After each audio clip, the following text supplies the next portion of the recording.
Now it's time for Movie Friends with your hosts Michelle and Seth. We're talking film without pretension. We're finding cats that are unexpected. We'll watch a movie, film, or schmovie. And we want you to join our journey. So subscribe and share this podcast, or this might just be the last of the Movie Friends. We're movie friends. We want to be your movie friends. Hey, welcome to Movie Friends. I'm here with my friend Michelle Rubenstein, who knows drug reel from real reel. And I'm here with my friend Seth Vargas, who is the only one that can sing Faust. I would be the last one that you want on this gig. Well, I'm right behind you. Do you have pipes? No. Nope. No? You can carry a tune. I could carry a tune, but I don't know Faust. You- I don't you- know Phantom of the Opera. I don't know Brian de Palma. This episode is, I'm in the dark. Real.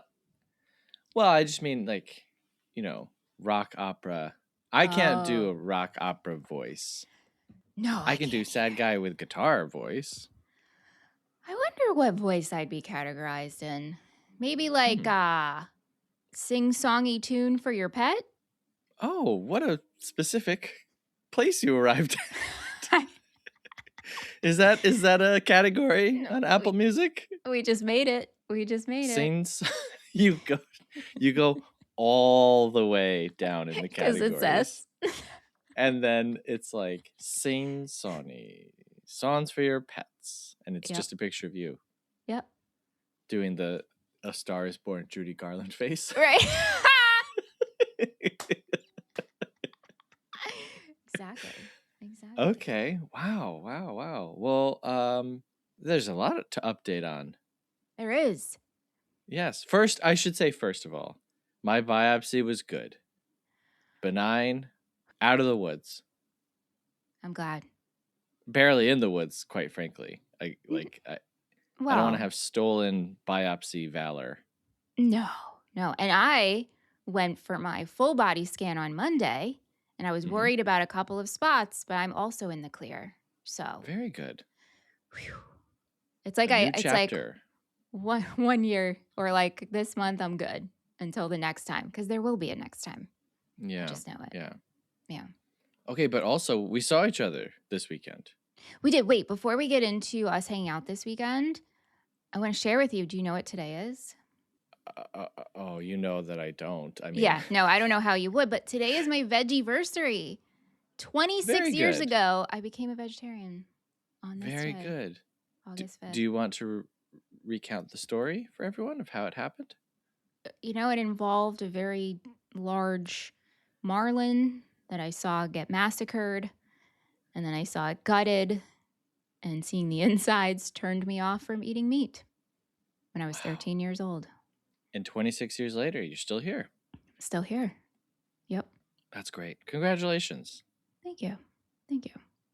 Okay, are you doing anything to celebrate? Nope, I'm here. Eating a veggie? Yeah, well, always. Did you have a Always eat big veggie. green apple today? Sure did.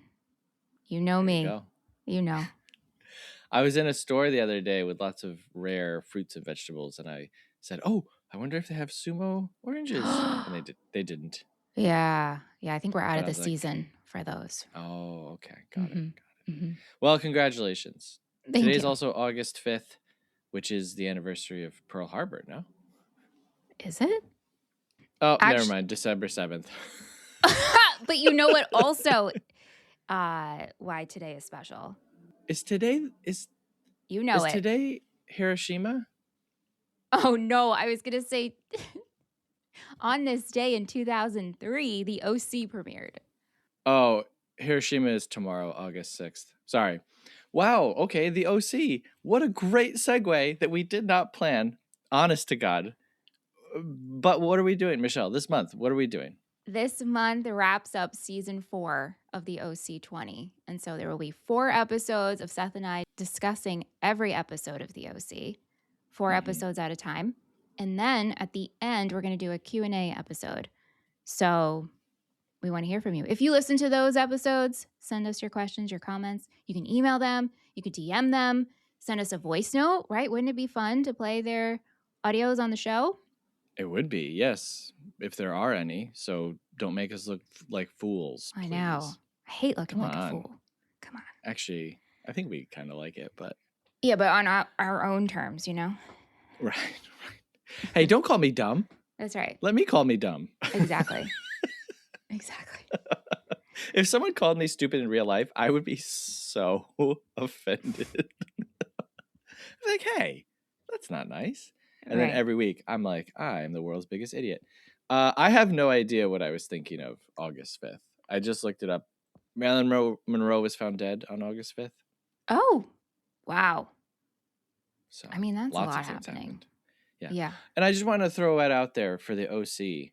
Okay, folks, if you are into movies, this is the TV show for you. This show is chock full of like really rare, deep cut references to movies that like I had to go researching for. Some of them were like just so mind blowing to me as a movie guy. So if you've never watched the OC, hey, I really recommend checking it out. It's a good teen show, right? I mean, I'm a little biased because it's my favorite, but Yeah. yes, and it's short. It's 4 seasons. Not a big It's commitment. 4 seasons. Yeah. And I mean, it's kind of like, you know what you're getting. You know what I mean? Yes. Like, it's like drama. Things happen. You know what you're getting, but you're still going to be surprised, right? Could you sign off on that? Wow. I mean, especially going into season 4. And if you are a fan of the show and if you watched the show, you should listen to these episodes because I lose my mind. If you thought that I lost my mind on the Vertigo episode, you saw like 30% of I was hysterical on these episodes of season Another 4. level. Another level. Another level. Yes. Yes. Okay, so we hung out and I ate tofu for the first time in my life. You know, I've been feeling really bad that was your first time trying tofu. It's okay. It's okay. Like, I'm happy I was there for the experience, but also Seth tries tofu for the first time and it is not a good piece of tofu. And that could really turn a person off, especially if you've never eaten tofu before, because it's like, why would I keep trying? But you said you're going to keep trying it when you can. I will. Yes. I mean, I absolutely hated every second of it. We should post the video, don't you think? We have a video. Yeah. Well, I'm maybe working on something with the audio and the video and Got it. Okay. Yeah. But I will try it again. Yeah. Try anything twice. Mm-hmm. I heard someone say that recently, and I was like, try anything twice. I feel like we've said that here. Have we? I don't know. Did I hear myself say it? Maybe it was you. Wait a minute. Did I say that when I ate the tofu? No. I feel like you said it on the show. I don't know. I think you're recalling a past memory. But yeah, so we hung out. We did some pre-production stuff for our movie that we're working on. Yeah, we started buying actual equipment that we need, and that's been being delivered to my house. Yeah. And we bought one piece for a costume, which is very exciting. Hey, we also got an email. Email. Oh my God, I forgot what that was like. It's been so long. People hate us now. Man. All right, subject line is Home Alone 2. Going back to December. Whoa. All right, email says, I love the location and him running around the city. Uncle Frank is gross. Mm-hmm. Yes, definitely. I want a slice of that pizza. The Sticky Bandits lines are so crazy. Remember Suck Brick Kid? Remember that? Suck Brick Kid. Pigeon Lady Age shocked me. Ending the year on a pickle tie is insane. Wow, I forgot that Home Alone 2 was our last episode of last year. And yes, that was crazy. And what do we do this year if we end on a tattoo tie? It cancels out. No, please, one of us is getting a tattoo. No, because then it either cancels out or we both get a tattoo. We have to have a tattoo tiebreaker. Whoever Maybe. can eat the most tofu in 5 minutes. No, I'm not. No, I'm not into binge eating. Well, you no. would just have to eat 2 pieces of that to beat me. Because I would struggle so hard. Okay. P.S. When Tim Curry dies, I'm going to be so sad. I love this role Yeah. for him.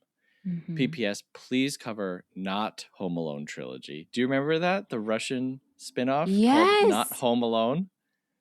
Yes. Yes. Wow. Folks, go to Letterboxd right now and search Not Home Alone and read all of the descriptions for the films. You will be crying. PPPS, Home Alone is far, far superior to the second one. And PPPS, I can't believe you didn't mention the Crazy Hotel cameo. And after we finished recording that episode, we were like, oh, you know who we didn't mention? And then we were like, yeah, we don't need to mention him. Yes. We don't need to mention. Yes. Yep. So, hey, that email's from Ben. Thank you, Ben. Thank you, Ben. Nice to hear from you. Okay, so this is a short month for Movie Friends. We're taking a few weeks off. As we mentioned, we're heading into more intense pre-production on our movie that we're making.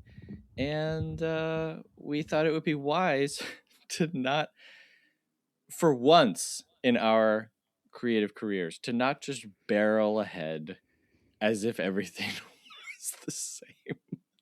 So we're taking off the rest of August. Don't worry, folks. More Movie Friends episodes than you can listen to, as always, will be coming out. But because of that, this is our patron voted episode for this month. Yeah. And when I saw the nominees come in, I thought, oh, Phantom of the Paradise, that's nice. But there's no way that's going to win. And it did. And Nick is the did. one who nominated it. Nick is the one who nominated it. And I think we did Nick's movie last month.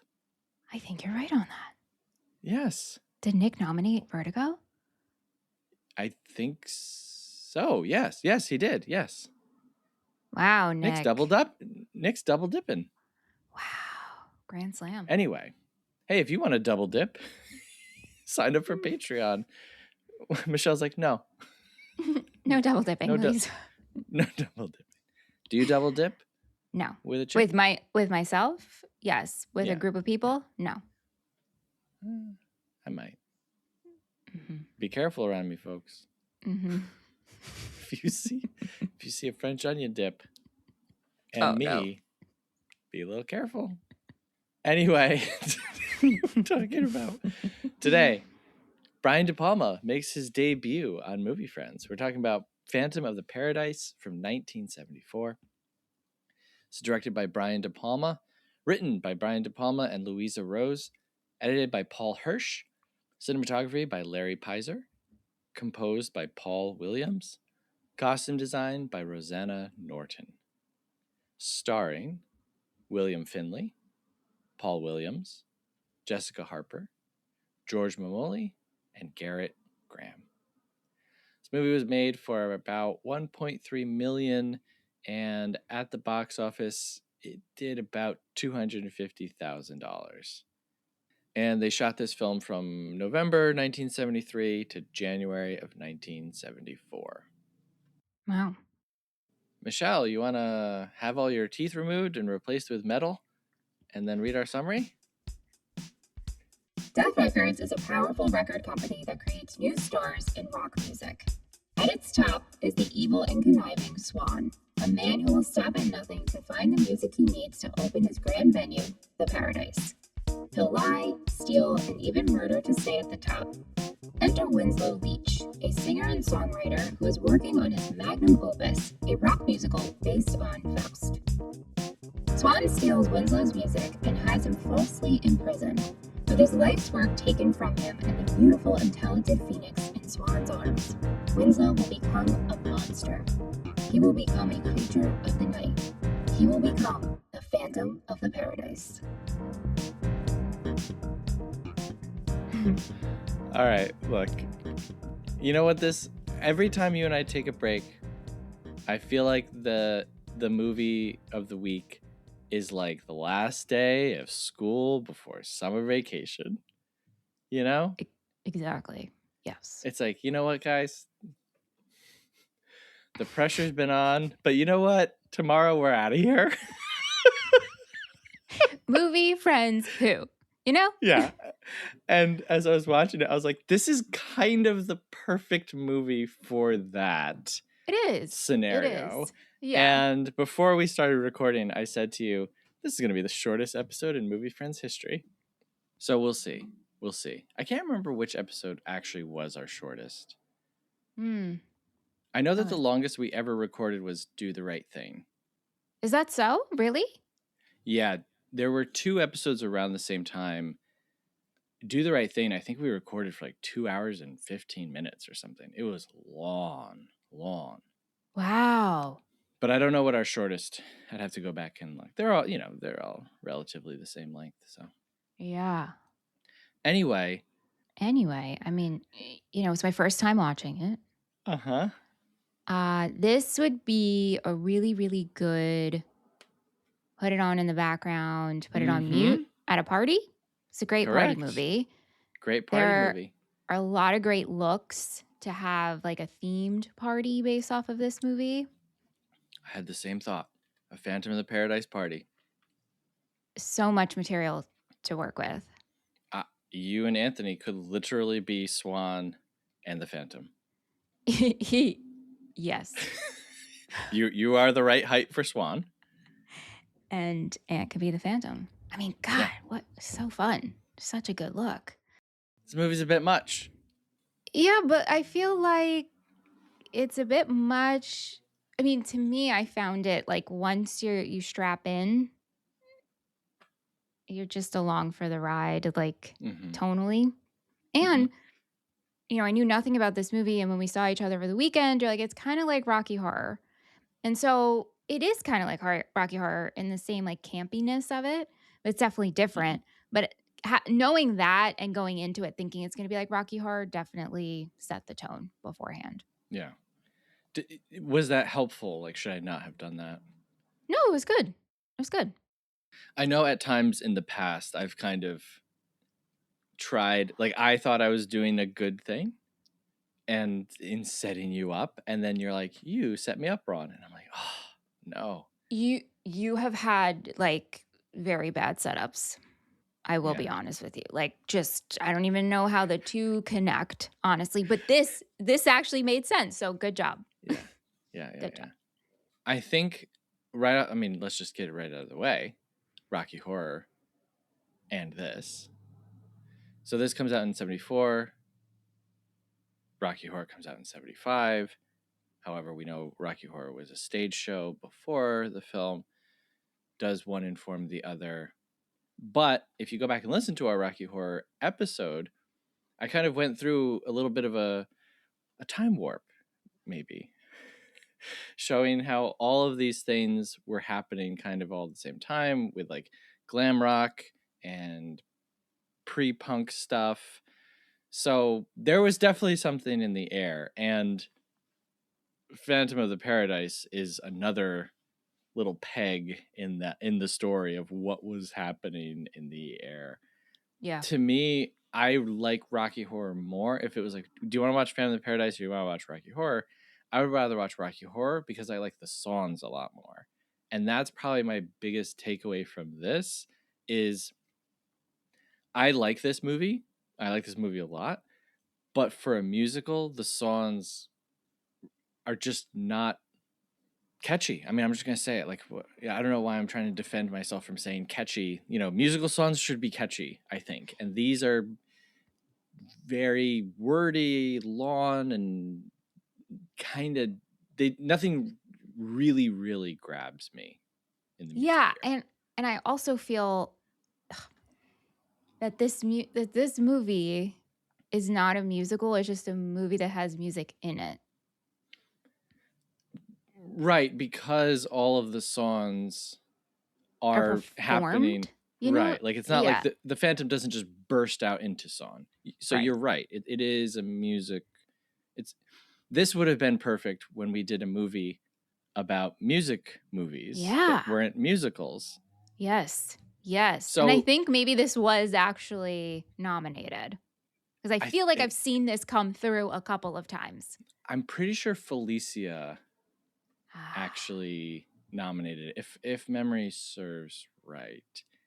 And yes, like this isn't if this is a musical, which I think it is, it like squeaks in to that. Yeah. It's like a technical, like you are technically Yeah. a musical. Yeah. I mentioned on the Vertigo episode how there's a moment in every movie where I'm like, ooh, I think this is maybe what will get Michelle kind of locked in here. In Vertigo, it was the woman who just casually mentions she's putting olive oil on her rubber plant leaves. And in this one, opening number, and I don't know if you noticed him or not, but in the opening number with the Juicy Fruits, they're playing their song. The guitar player in the background is just this like rail thin, tall, huge mustache. His pants are like coming like halfway up his shin, like just like full on ankles. And I was just like, oh man, this guy is such a character. And the movie starts out like that Juicy Fruit sequence is, it's a little odd. And I was like, man, Michelle's either in this or not. And then we end that with like really great blocking where like the whole band does this like little like pose and you can see all of them through each other. And I was like, that's really good. So opening up on the Juicy Fruits, what did you think was I was into it. I was like, okay, where are we going with this? Unfortunately, I didn't notice the guitar guy. So I got to go back, I guess, and check him out. I would really recommend the guitar guy and the bass guy are both like, when you have like an extra who's like really going for it? That's kind of how I felt about these guys in the background of the Juicy Fruits. I love fixating on extras who are really going for it. And so especially like on TV, if I've seen an episode a bunch of times, I already know the story, I'll focus on the background characters. This normally happens with like Frasier or Friends when they're in the cafe and I'm like really just focusing on who's saying, peas and what is it like peas and potatoes? Carrots and peas. Carrots and peas. Carrots and peas. Yeah. Mm-hmm. I wish that in TV shows and stuff, background people were allowed to actually go for it. Yeah, I know. Just some get to squeak it in, but yeah. So he's like, all right, not too much. We don't want to distract. It's like, why? It's real life. Yeah. There's one person I really want to talk to you about, but I'm going to hold off for a little bit. But I want to talk to you about Swan. Mm-hmm. So Swan is played by Paul Williams. Paul Williams, at this point, he's a songwriter, and he's also a bit of a cultural guy. He's appearing on like late night talk show hosts, and he's doing stuff with the Muppets, right? I can't recall him from the Muppets. So he writes the songs for the Muppet movie, Rainbow Connection and such. Mm. When you look up Paul Williams, people will say like, oh my God, he wrote all these songs. And then you look at the songs that he wrote, and there are a few like really popular songs like the Carpenters and the Muppets, but it's not like he wrote every hit of the 70s. You know what I mean? Not to take away from Paul Williams, because the songs that he's written, yeah, they're great, right? But he's cast in this movie because De Palma is shopping Phantom of the Paradise around to different studios. And in his journey, he meets Paul Williams and he's like, hey, you should play Winslow in my movie because you play and sing.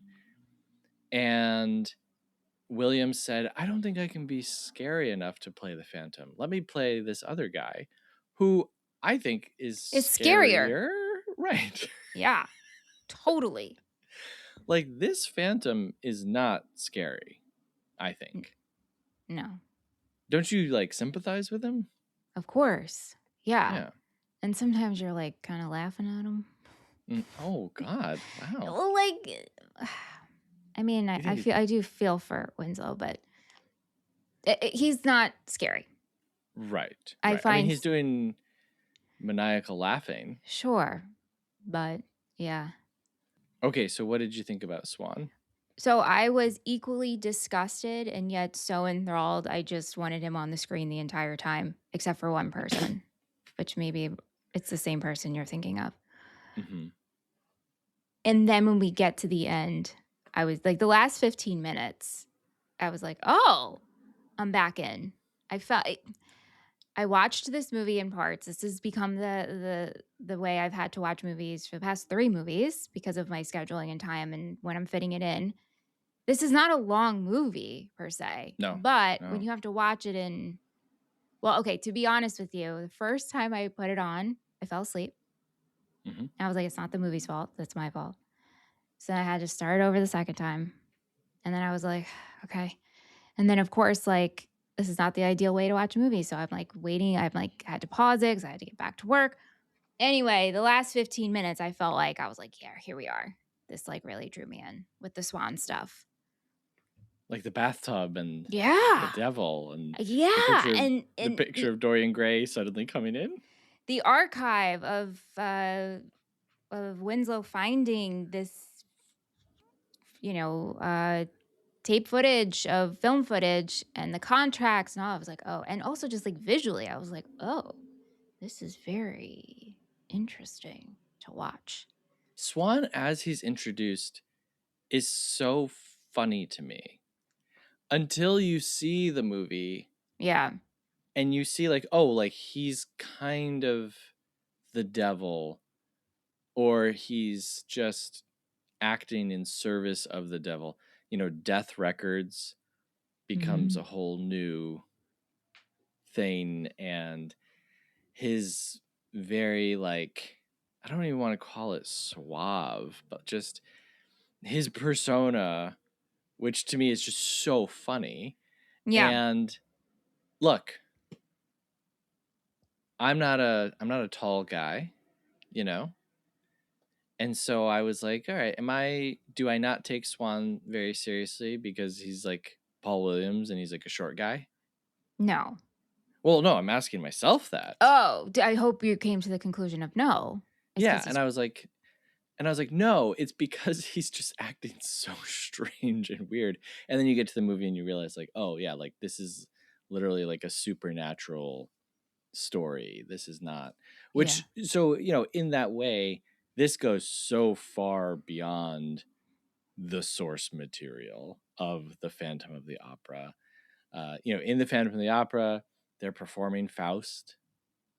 And so there's a lot of like similarities between the two movies. And then there's also, this is really its own thing. I mean, I wouldn't call this an adaptation. This is like a spiritual successor because it is being updated to comment on not just the record industry, but just the whole industry of art as Brian de Palma is experiencing it. And, the idea of like, well, you're under contract, so you can't die. Right. And then he goes to kill him and he's like, I'm under contract too.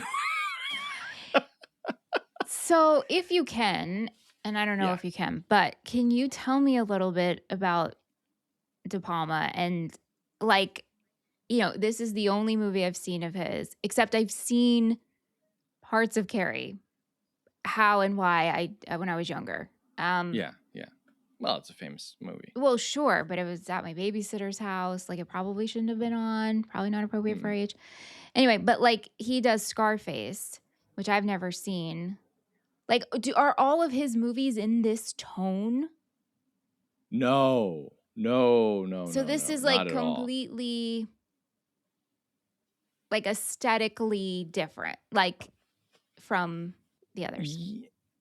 I would say yes, but De Palma is part of the, Scorsese, George Lucas, that time of American movie making directors.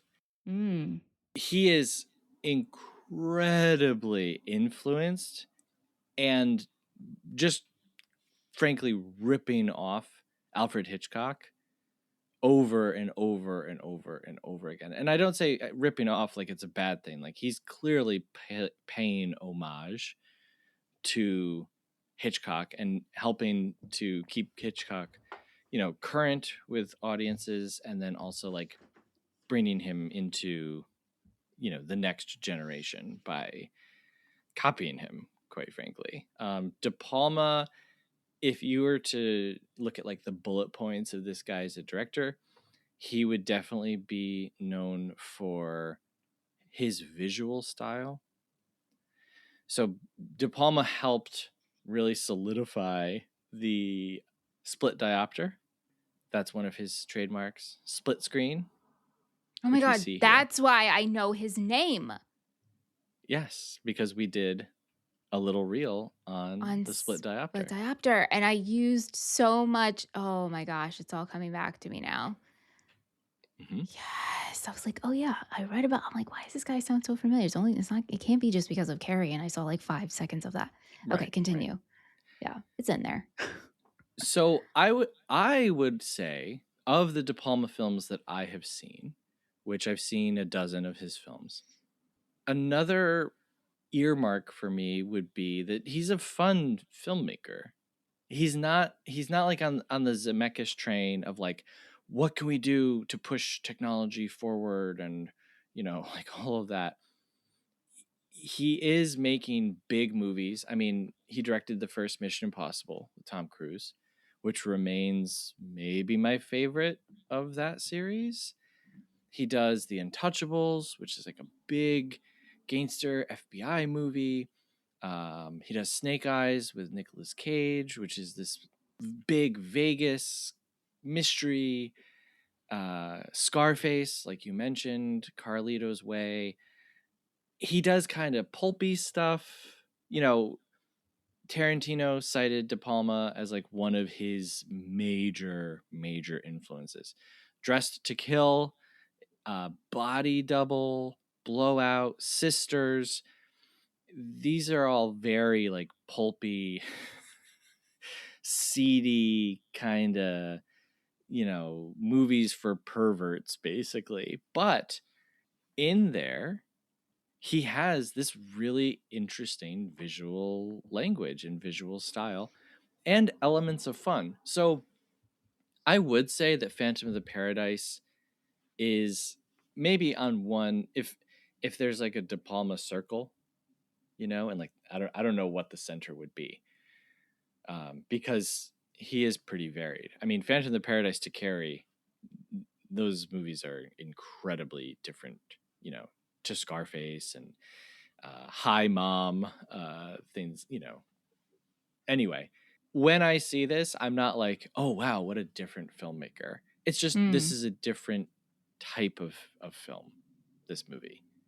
And the fun, the movie for perverts, and the visual style, I think all comes through. So yeah. What I would say though, if someone was like, what's the first De Palma movie that I should watch?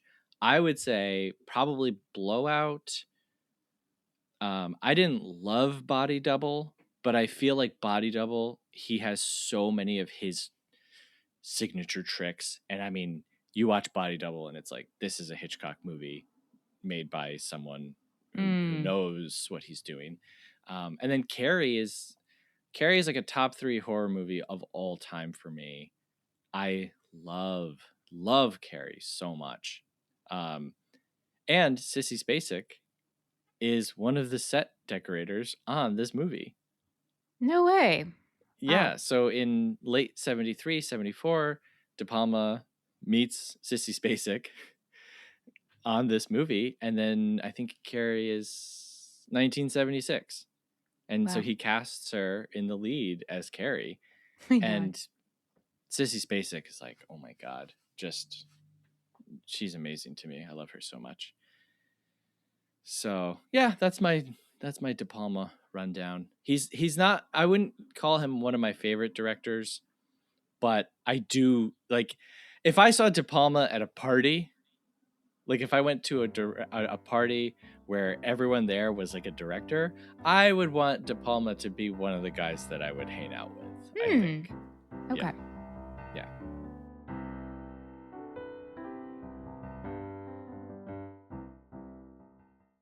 Hello, everyone, and welcome to the Film Box Podcast. I'm your host, Aaron Souza. I'm Connor Jameson. And I'm Jasmine Chapatwala. And we're just three friends who love to talk about movies. Is Spielberg kind of like Batman in the sense of like something happened to his parents that is like his driving motivation? Monty Python and the Holy Grail is a TikTok movie meant to be consumed with Subway Surfers. I'll be pretty safe here because I picked every single film bro movie I could. Each week, we dive into the films we own on physical media And discuss the newest releases with our friends. And with over 180 episodes to choose from, there's bound to be a movie for everyone. Nolan's original choice for Two-Face was Matt Damon. Oh, that's so good! Could you imagine if like they opened the hatch like at the end in the mothership and like a shark just popped out? Jane Austen's a one-trick pony.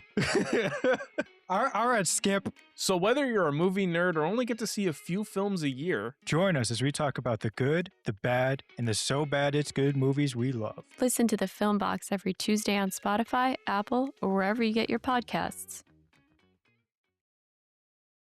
Swan.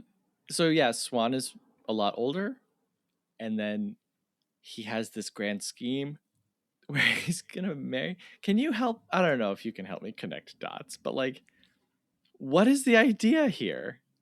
That he'll don't have know. Phoenix killed I for publicity? Like, I honestly, I really couldn't tell you. Like, while the last 15 minutes sped up for me, Mhm. right? And I was very engaged. Then I was like, but wait, what's actually happening now? Wait, now we're getting married, but not really. And then contracts again. What's actually happening? Like, is there, like, on the grand whole, right? There's a story here, but then there's like not enough character development to really care about these characters. And then it's just like, this is just a fun movie to look at, to dress like, and to be inspired by. Does that, you know what I mean? No, I mean, I think that there is a very clear narrative. It's just that where we start to where we end, there is, like you said, is there enough? There kind of isn't enough to get us from the Swan that we meet, Yeah. who's just like listening to this guy talk about a musical artist that he helped to get started. And like, oh, we need to do something about her. And Swan is like, yeah. So we see Swan as like, you know, the emperor in Star Wars. He's this guy who's like pulling the strings and he can make things happen. And he's also evil. But then to get to the end where it's like this guy is a demon who is actually like a monster and is having this woman assassinated in front of him. Like, I need to see what Swan was doing last week. You know what I mean? Yeah. Like, was Swan doing things like this all the time? Yeah, right. This reminded me, too, of the big climax from Moulin Rouge, Yeah. where we also have a play within the movie with a marriage and a gun and a guy and two people who love the same woman, and one is using him and one is using her. And I was like, oh, Moulin Rouge. Hey. So this movie is also very influential. I wouldn't be surprised at all if Baz Luhrmann was inspired by this. I listened to an interview with Edgar Wright, who was talking about how inspiring he found Phantom of the Paradise for his own style. Daft Punk, they watched this movie together, they said 30 times in Wow. the theater. And this is where they lifted their persona from, which is the metallic helmet with like the black leather. Right. So I thought that was interesting. That is interesting. How do you feel about Daft Punk? I love Daft Punk. I love Daft Punk too. Yeah, big fan. there are times when I'm in a Daft Punk hole Uh-huh. and I'm like, why do I not listen to them every day of my life? Right. I also get that way with ABBA, but we talked about that on our Mamma Mia I episode. also get that way with ABBA too. Yeah. Where I'm like, ABBA really is the best band of all time. Like, what am I doing here? Yeah. The best. The best. Christine Baranski singing, "Does Your Mother Know You're Out?" I'm like, oh my God, this is the best thing ever. So yeah, this movie did not do well. Clearly, like, it didn't do well. If you look into this movie for 5 seconds, everyone loves to mention that Winnipeg, Canada, loved this movie. They played this movie for like 2 years straight. And in the early 2000s, they actually hosted 2 like Phantom of the Paradise fests where they had actors come, and I think at the second one, Paul Williams did like a whole concert. Wow. And Winnipeg, I can't speak for Canadians, but my understanding of Winnipeg is that it's a bit of an odd place, and some of the art and artists who come from Winnipeg are odd ducks. So when I heard that Phantom of the Paradise didn't latch on to any markets except for France with Daft Punk and then Winnipeg, Canada, I was like, yeah, that makes sense. Yeah, okay. That It found makes its home. sense. Yeah. Yes, precisely. So I sent you a song. Daft Punk made a record called Random Access Memories. I don't know if anyone recalls it. They won a Grammy. Yeah, of course. Record of the Year, Album of the Year. And at that ceremony, they had Paul Williams come on stage and do the acceptance speech for them.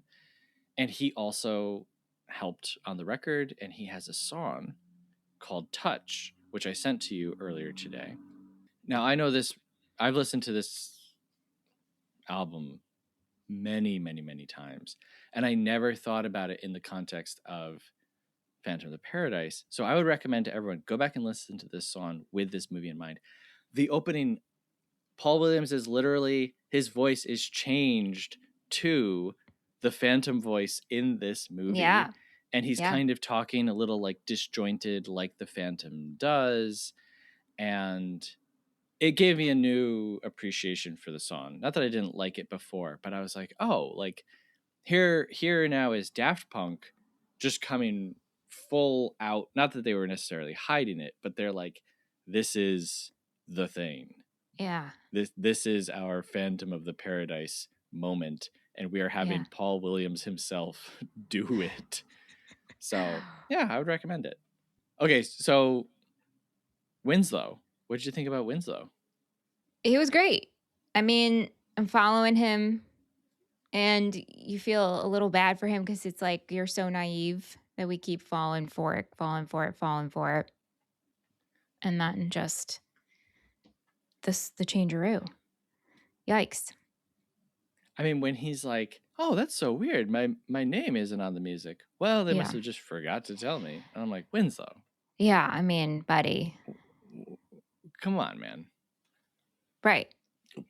So, like, you feel, like, that's what I said at the beginning. I was like, you feel for him. Well, I guess when he becomes the Phantom, but really this character as a whole, like, sometimes you're kind of, like, laughing and you feel bad that you're laughing at him. But you're just like, ugh. Yeah, he's definitely a bit of a dweeb, you know? A little pathetic. He's got a real Toxic Avenger type transformation. I don't know if you've seen the Toxic Avenger. But he starts out as quite the dweeb. And then goes through this chemical transformation and becomes this like big superhero. And Winslow's glasses are maybe the thickest lenses that I've ever seen in my life. Yeah. And I'm curious because they are so absurdly thick. I was like, is this a costuming choice, or it has to be? It has to be. Or does this guy really wear these? No, because if he really wore them, that means the contact lens would have to, I mean, would they have made them to fit that prescription then? I don't know. So I think this is a styling costume choice for this character. How do contact lenses work? If you have thick glasses, do you have to have a thick lens? Contact lens? I think it's the way, because like before I had LASIK, I had a really bad astigmatism, and contact lenses just did not work for me. It felt like they were choking my eyeballs. And so I guess it's the way I don't know, the way the lens is made. But like, correct me if I'm wrong, weren't contact lenses glass at some point? And then they were, I mean, right? I have no idea on that. By the way, I did just look up William Finley, and he appears to wear glasses. The other pictures I see of him in the wild, they don't look quite as thick, but they might be. But yeah, as far as contact lenses go, I've never worn them. I can't imagine doing that. And sometimes when things just exist, you just take them for granted. Like it's like, oh yeah, contact lens. But can you imagine being the first optometrist to be like, okay, you know how we have glasses? And everyone's like, yes, yes. It's like, well, what if we put it in your eyeball? Like rest it. We'll rest it on your eyeball so it'll hug it. Yeah. Yeah. Or hard plastic. Maybe it was like glass hard plastic. Yeah. Right. And they're like, oh, what if it just like rolls back into the back of your eyeball? And he's like, you just got to deal with it. Like, it's fine. Your eyeball's sticky, man. It's just going to Oh, stick on. It's on for the ride. Oh, I can't do it. If you are out there and you are wearing contact lenses right now, you are braver than me. You wouldn't do it for a costume? I come on. I would do anything for a costume. Right. So you're brave. Anything. I would be a big baby about it. I would make someone else put it on me. I would be like, okay, I'm gonna. No. I was just about to say, okay, I'm gonna not look, and then I realized I would have to look. No, man, it's so much better to do it yourself. Ugh. Yes. No, thank you. Yes. Yeah, no. I mean, I only started wearing glasses very shortly before we started Movie Friends because I've had to wear glasses my whole life. Never wore them because I hate having any accessory on my body. And then before we started Movie Friends, I bought 2 pairs. One pair was what I thought was a plain black frame. And then I bought what I called my fun ones. And I sent you and Krista the 2 styles that I got. And you laughed me out of town on what I thought were the everyday glasses. And so my fun ones became the everyday glasses. And now I feel like I have to keep wearing them forever. Why? This is how people know me now. It's part of my look. No, you just get another pair if you want. That's Can the you fun imagine glasses. if I showed up? Can you imagine if I showed up with a different fun pair? The uproar. Yeah. And then wow, you think people really care that much? The letters we would get. The letters we would get about Seth's new fun pair of glasses. Season 5 sucks. Seth changed his glasses and everything went to hell. Anyway, so now I'm stuck. Okay, star of the show. Like, I'm sorry. Jessica Harper will get to Phoenix. But Beef. Beef! What did you think about Beef? Beef. Dry up, Tubbo. I love it.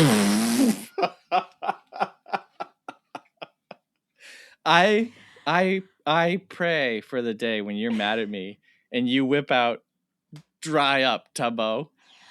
I wrote that down and I was like, who can I use this on respectively, right? Like there's no one in my life I can say that to. Oh, you can say it to me. Well, it'll be a joke, right? Because, but man, to deliver, dry up, Tubbo. Fantastic. Mm-hmm. Beef, what a great also, like, if we're talking about this party we're going to have, right? Like, yes, Swan, and yes, the Phantom, but like Beef, especially his end performance. And then to have like the neon bolt come into you, oh my gosh, what a feast. I would do a tattoo of beef. So I would just do the word, big letters, beef.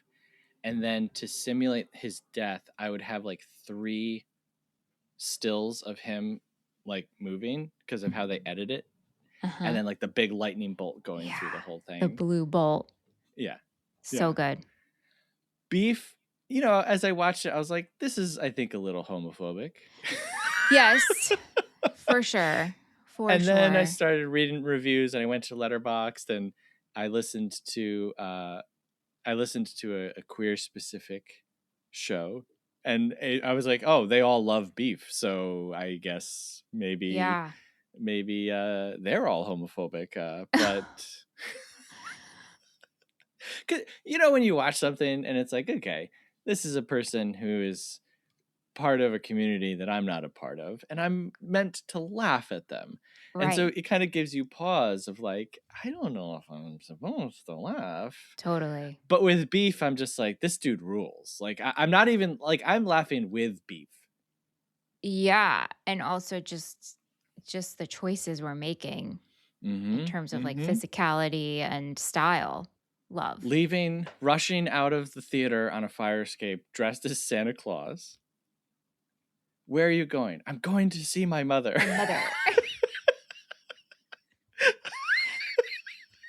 Yeah, it's great. When he's like, I have an explanation for it. Speed. He's like, speed? What do you know about speed? And they're talking about drugs, and then he delivers that great line.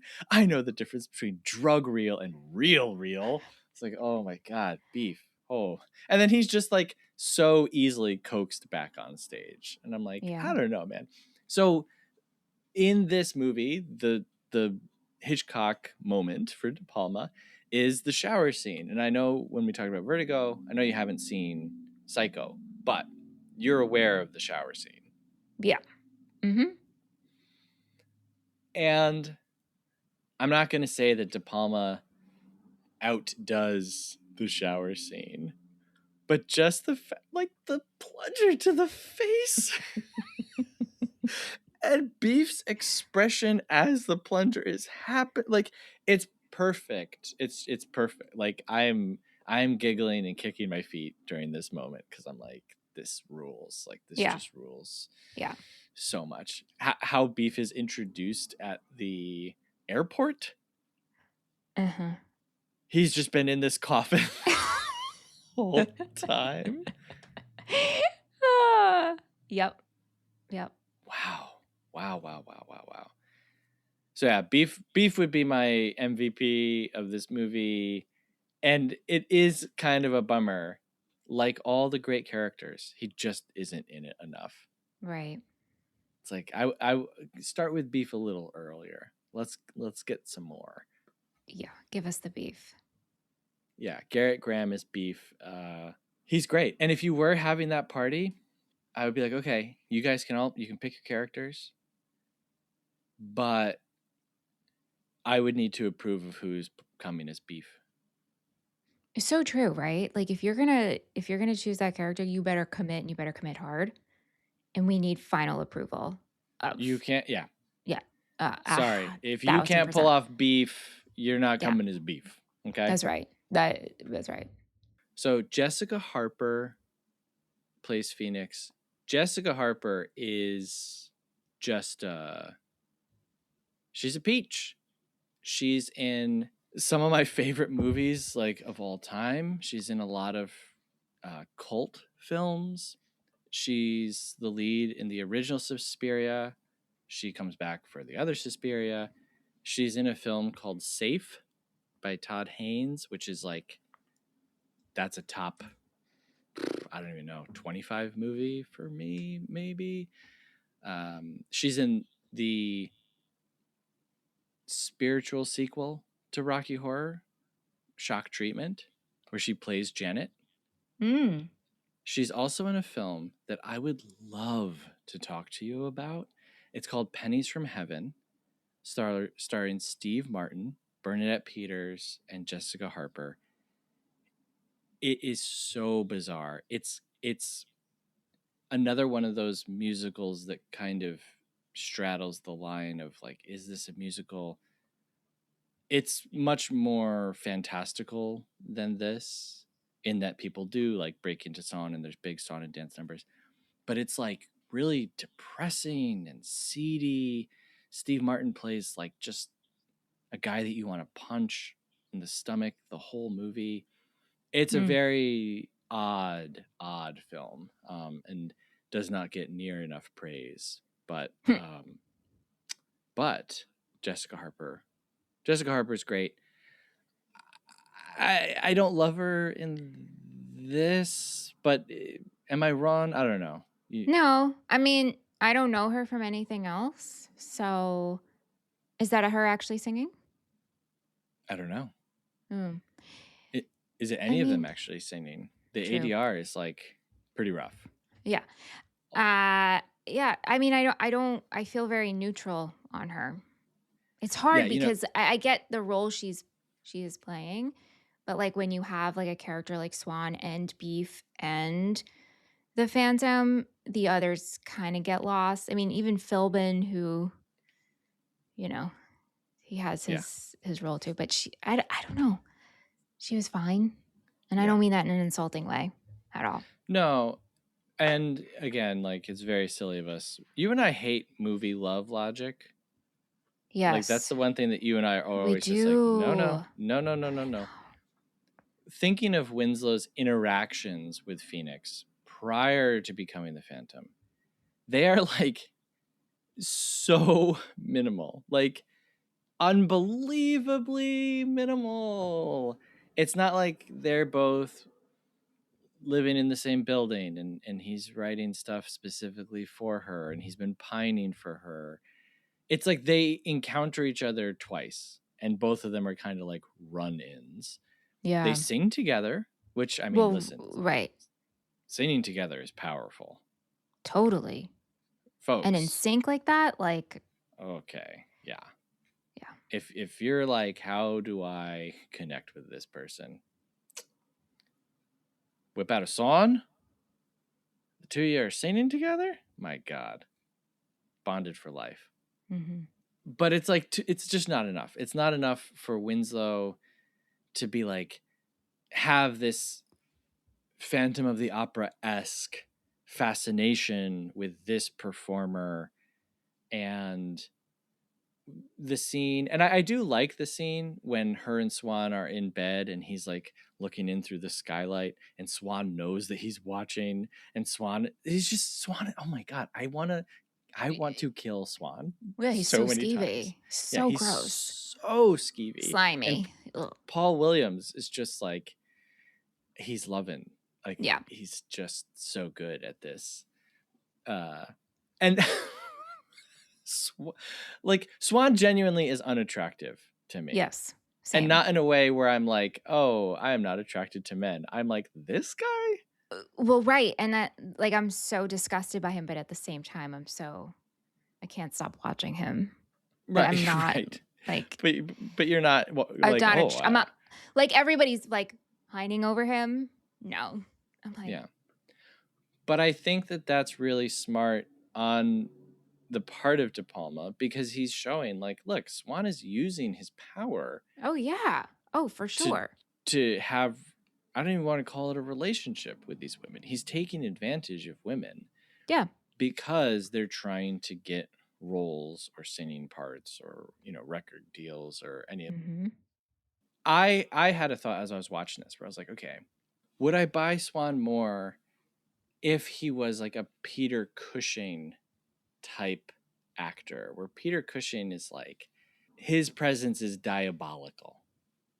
He's got the looming frame and the eyes and the voice, where Paul Williams is like a little bit more of like a silly, funny guy, No, I think it works. I think it works because I think he's so skeevy and confident that that's all we need with a person of that power to have control.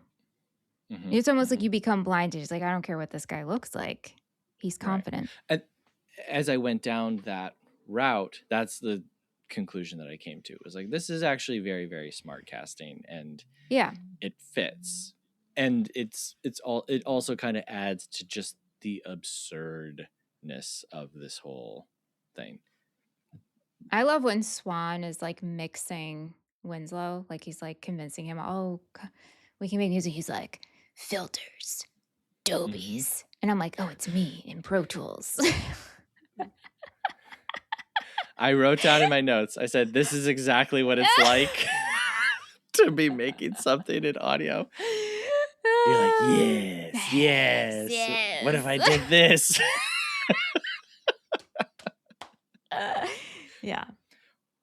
The Phantom and Swan's relationship really bothered me this time around, because Winslow is like falsely imprisoned for like life, right?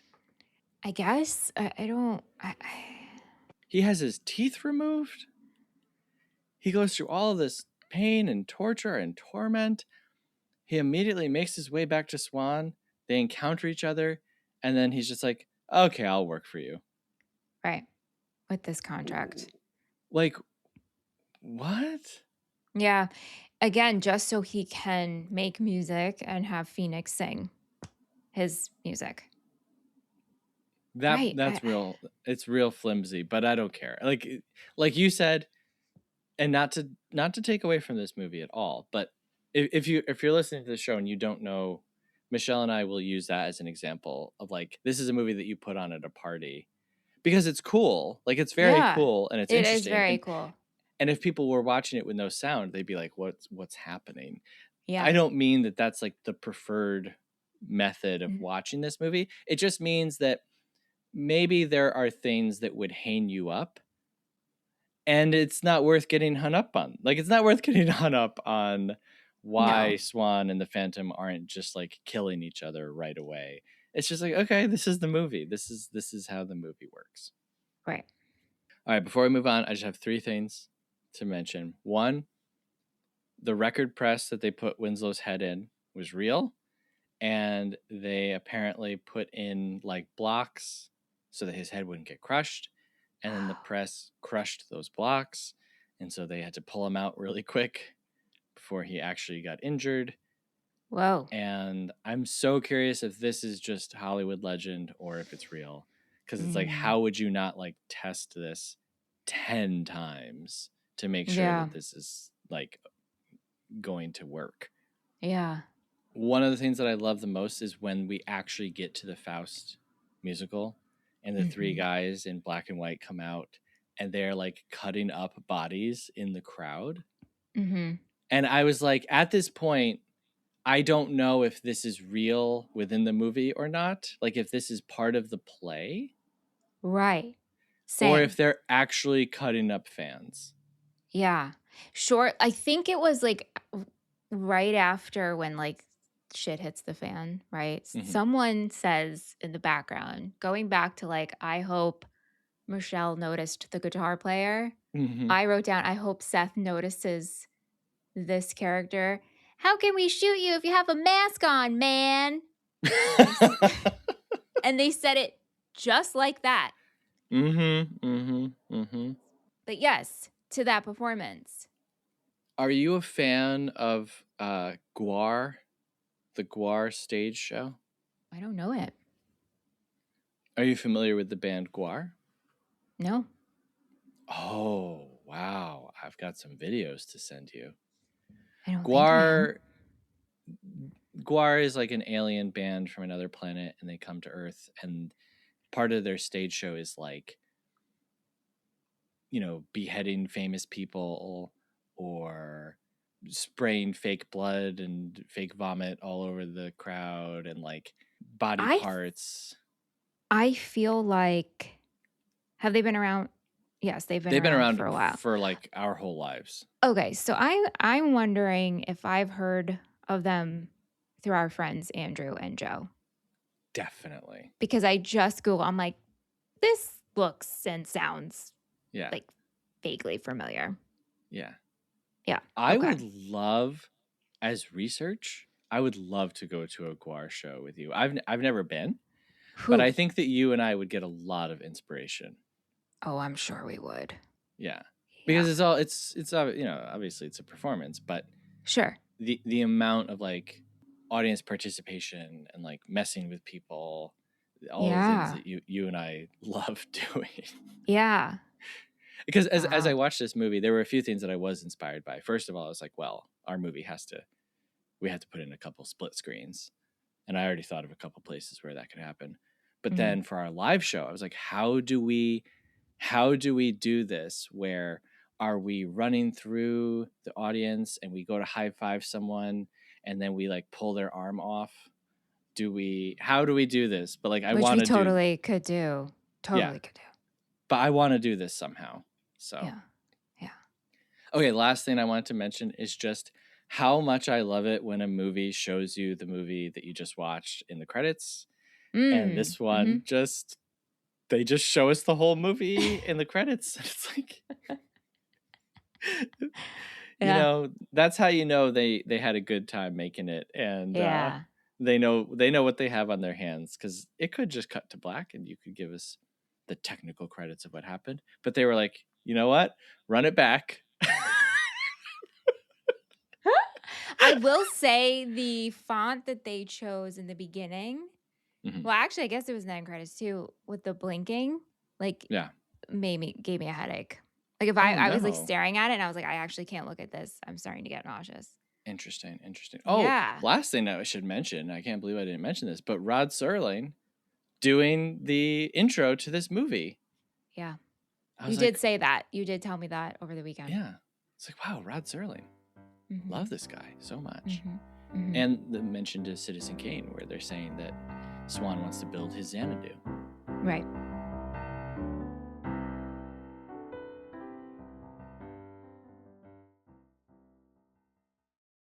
All right, let's get into our happies and crappies. It's time for happies and crappies. Happies and crappies. It's time for happies and crappies. Happies and crappies. It's time for happies. I kind of have two happies. One is the camera work. When we're going around Winslow singing his song, I'm not going to list all the great camera stuff in here, but it's interesting. It doesn't have to be, it is. And then also the costumes. I thought the costumes were great. My crappy is just the songs. Swan hears this music and he's like, that's it. That's the music that I've been like scouring the earth for. And it's just, I'm like, I don't like this. And I should say, some of my favorite music on the planet is Meatloaf and Jim Steinman. I love this kind of like long, drawn out, really dramatic type of music.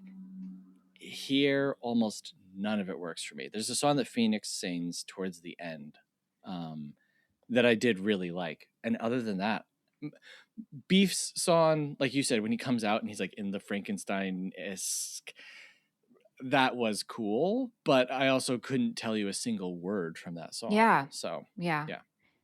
Yeah.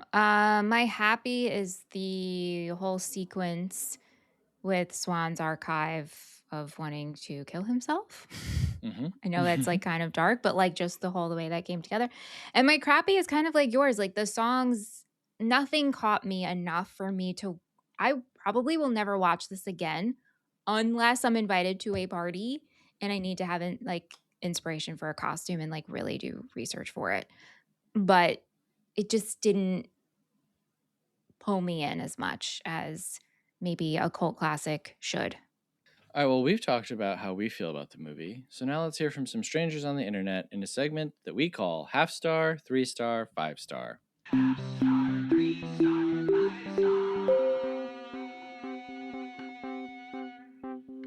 These are reviews from letterboxd.com, which is a website and an app where you can log, rate, and review movies. We start with a half-star review, which is the lowest rating that you can give a film, and we go all the way up to a 5-star review, which is the highest rating that you can give a film. Now, I read the half-star review in an accent or an impersonation. Do you have any requests? I don't, so I think we should go over to our Wheel of Voices. Wheel of Voices. Miss Piggy Can you read our half-star review, please? Hello, Michelle. Hello, darling.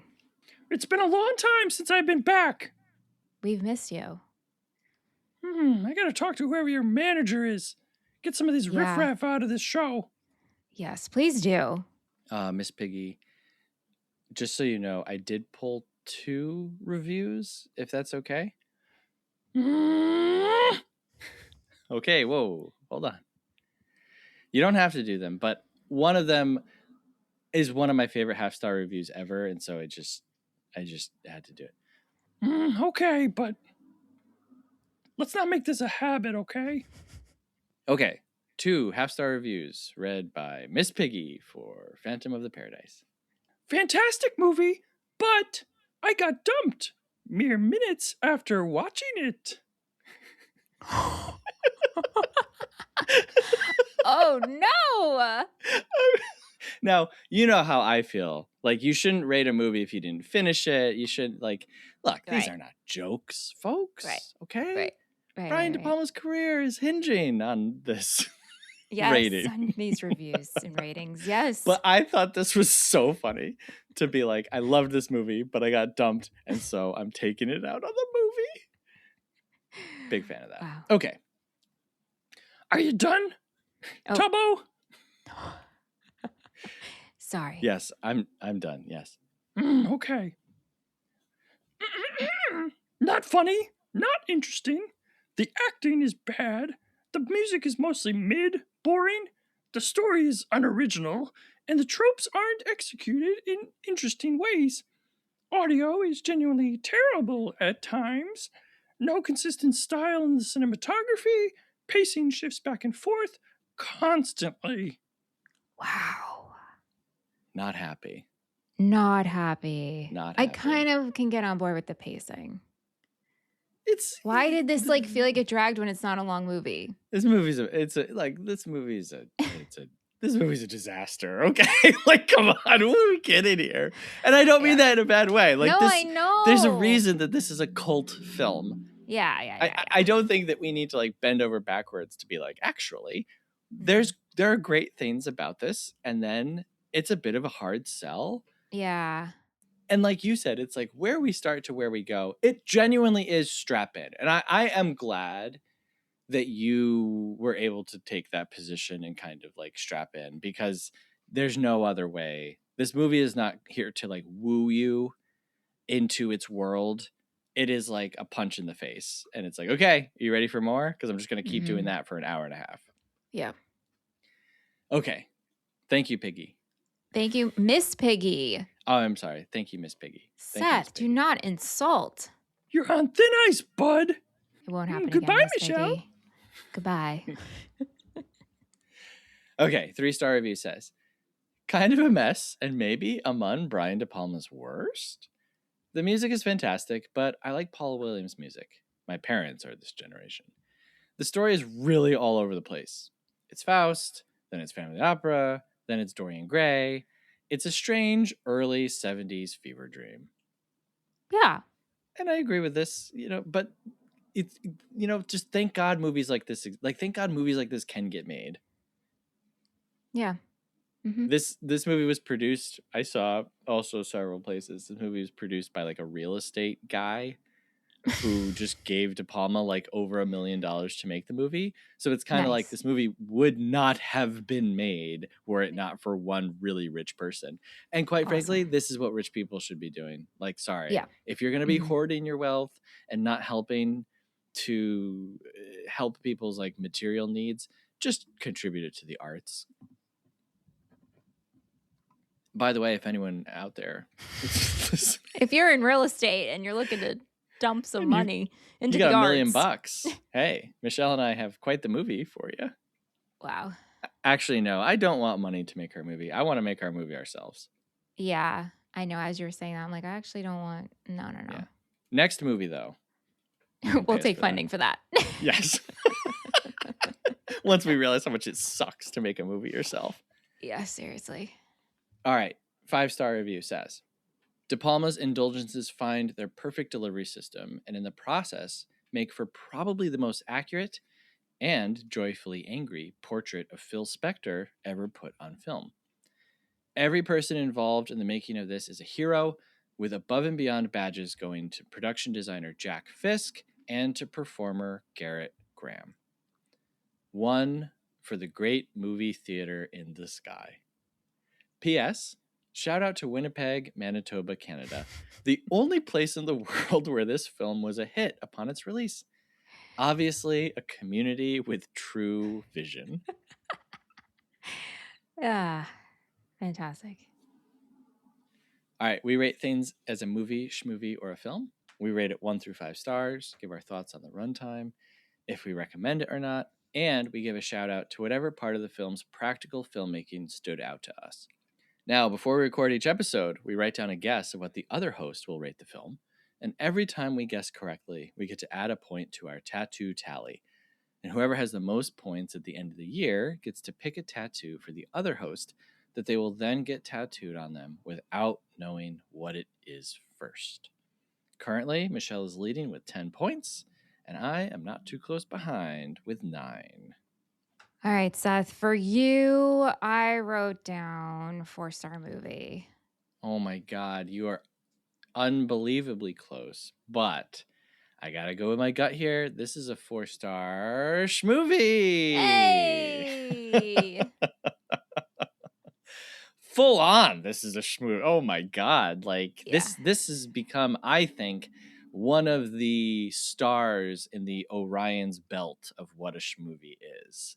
This is definitely on the grander scale, but tell me that a double feature of the Peanut Butter Solution followed with Phantom of the Paradise wouldn't like cause you to go into some You might have a type seizure. of, like, You shock. might have a seizure. Yeah.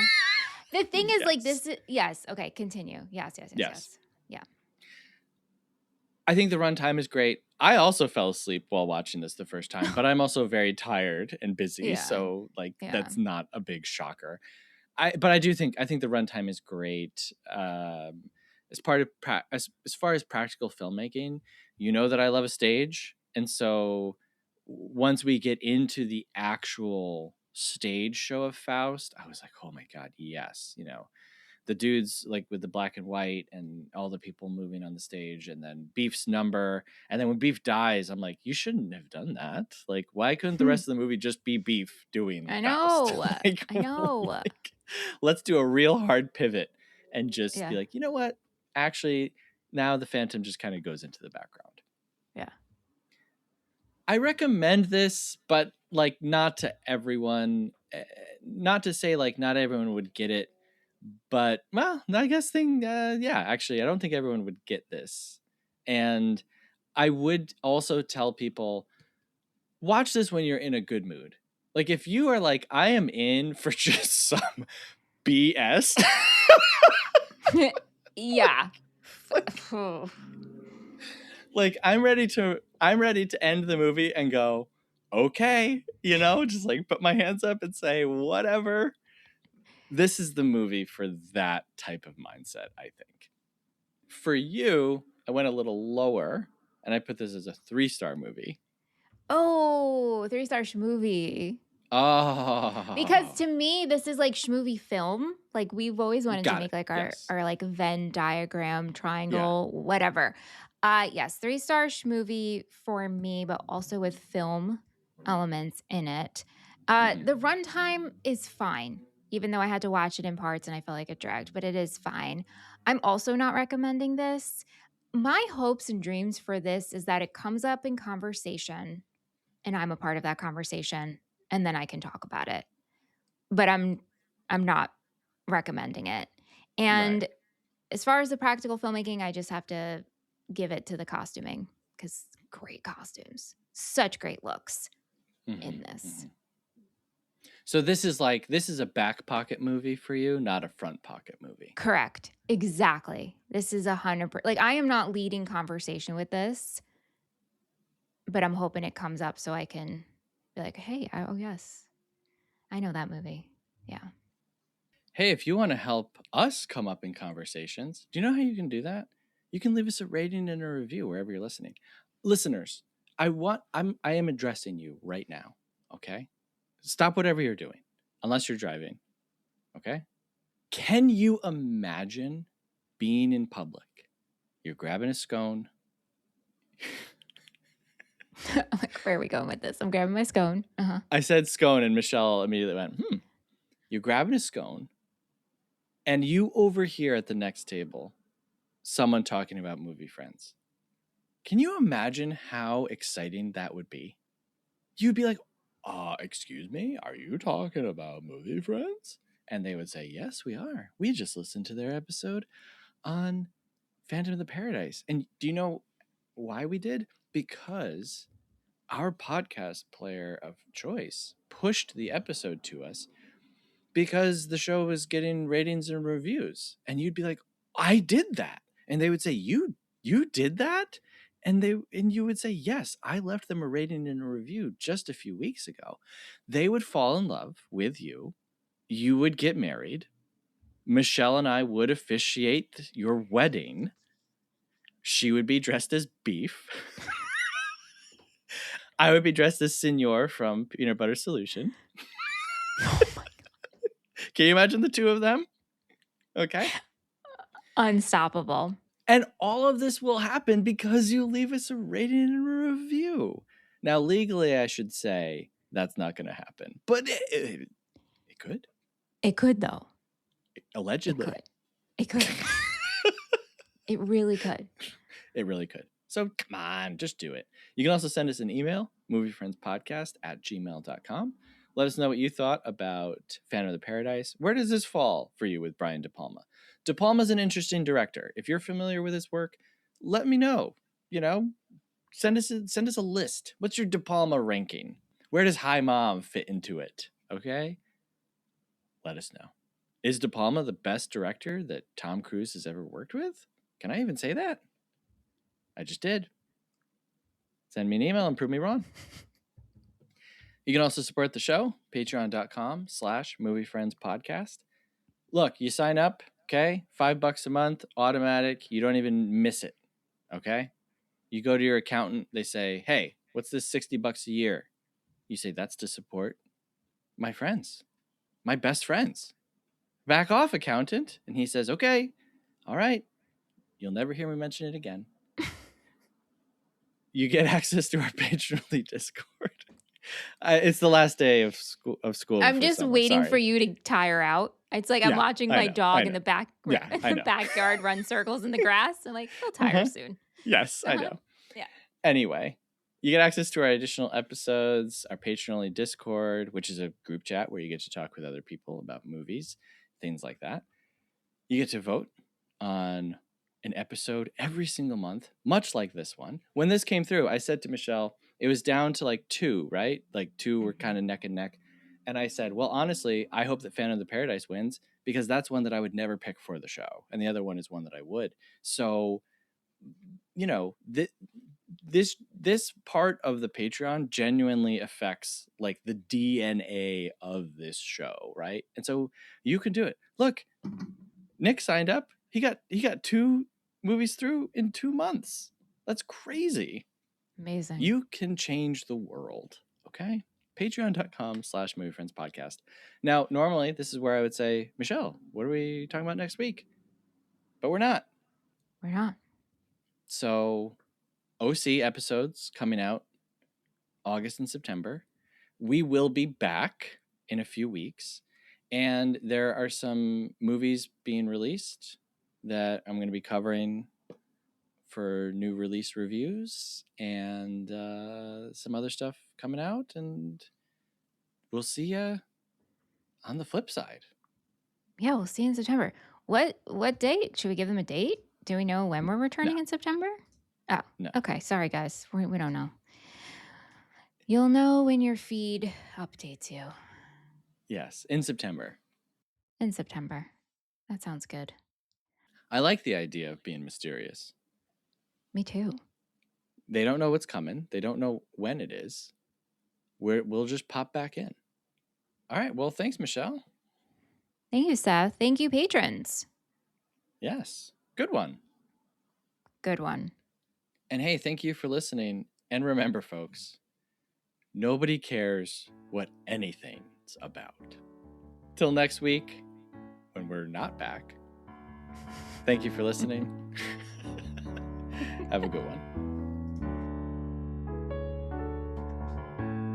Movie Friends is produced by Seth Vargas and Michelle Rubenstein. Theme music by Jean Marie Vargas. Visit us at our website, moviefriendspodcast.com, and please subscribe and rate our show wherever you are listening. You can support Movie Friends at patreon.com/moviefriendspodcast. Thanks for listening.